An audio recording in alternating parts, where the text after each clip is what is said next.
शिवांग सीधा अपने रूम में जाता है। उसकी नजर आरवी पर जाती है जो आराम से बेड से टेक लगाए आंखें बंद करके बैठी थी। उसके चेहरे पर बहुत प्यारी मुस्कान थी और उसके हाथ उसके पेट पर थे। शिवांग धीरे धीरे आगे बढ़ता है। उसकी आंखें खुशी से नम थी। उसको समझ नहीं आ रहा था कि कैसे अपनी खुशी जाहिर करें।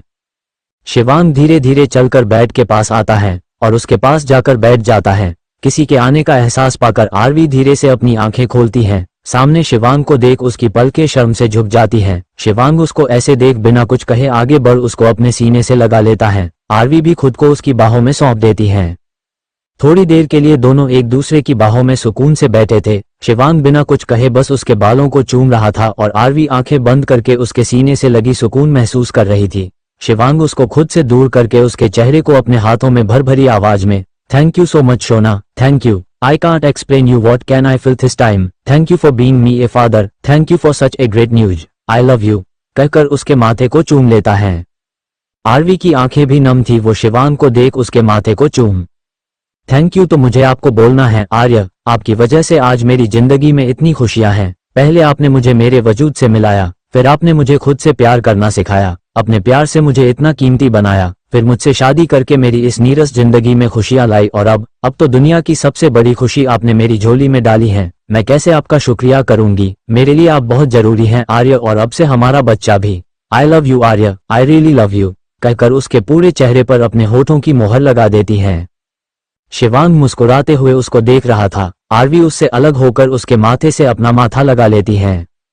थोड़ी देर बाद शिवांग उससे अलग होकर पीछे होकर उसकी गोद में अपना सिर रख लेता है। फिर उसकी साड़ी को उसके पेट से हल्के से साइड करके उसके पेट पर हल्के से अपना हाथ रखकर उसको प्यार से सहलाता है। आरवी उसको ऐसे देख मुस्कुरा रही थी। उसके हाथ शिवांग के बालों में घूम रहे थे।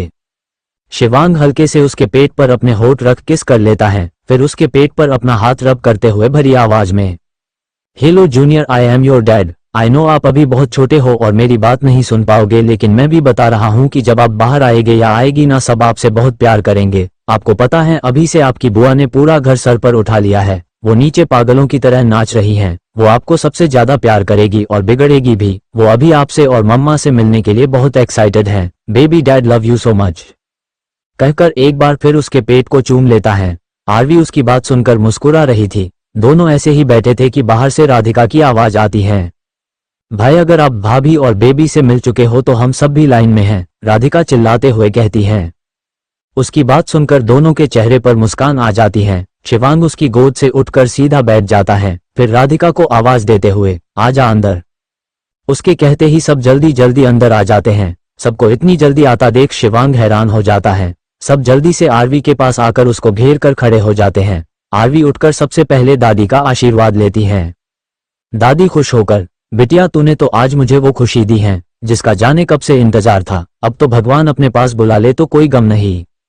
उनकी बात सुनकर राधिका उनको गले लगा। भगवान बुलाए आपके दुश्मनों को ओल्ड लेडी, अभी तो आपको बेबी से साथ खेलना भी है और फिर जब वो आपको तंग करेगा तो कितना मजा आएगा ना।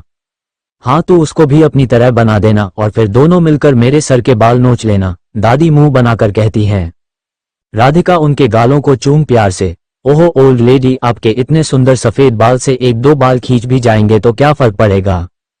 उसकी बात सुनकर सब मुस्कुराने लगते हैं। दादी राधिका को चपत लगा, हट बदमाश।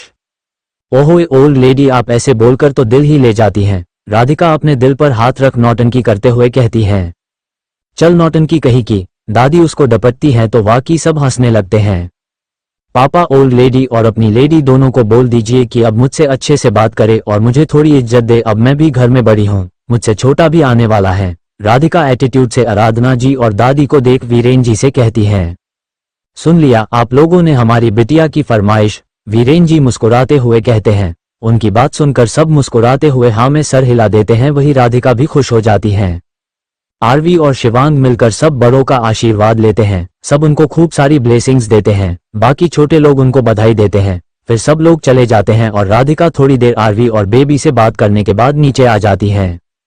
नीचे सब बैठे बातें कर रहे थे। घर में खुशी का माहौल था। आराधना जी में सबके लिए मीठा बनाया था और सब उसकी में लगे हुए थे। राधिका के साथ आरवी भी नीचे आई थी और वो दादी के बुलाने पर उनके पास जाकर बैठ जाती है।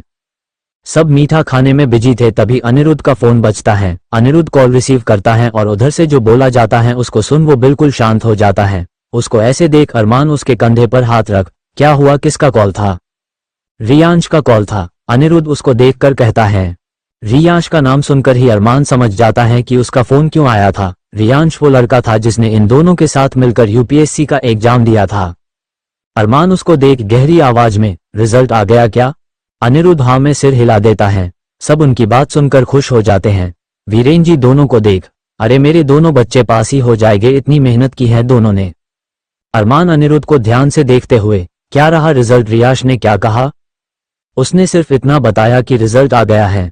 अनिरुद्ध उसको देख कर कहता है, अरे मैं अभी देखता हूं ना, परेशान क्यों हो रहे हो तुम दोनों? शिवांग दोनों को देखकर बोलता है, फिर जल्दी से अपना लैपटॉप लेकर आता है। अरमान और अनिरुद्ध दोनों का दिल बहुत जोरों से धड़क रहा था। जहां अरमान की नजर राधिका पर थी, वही अनिरुद्ध श्रुति को देख रहा था। ऐसी और भी कहानियां सुनने के लिए मेरे चैनल को सब्सक्राइब करें, वीडियो को लाइक और शेयर करें। प्रॉमिस आपको बहुत सी प्यारी प्यारी स्टोरीज सुनने को मिलेगी।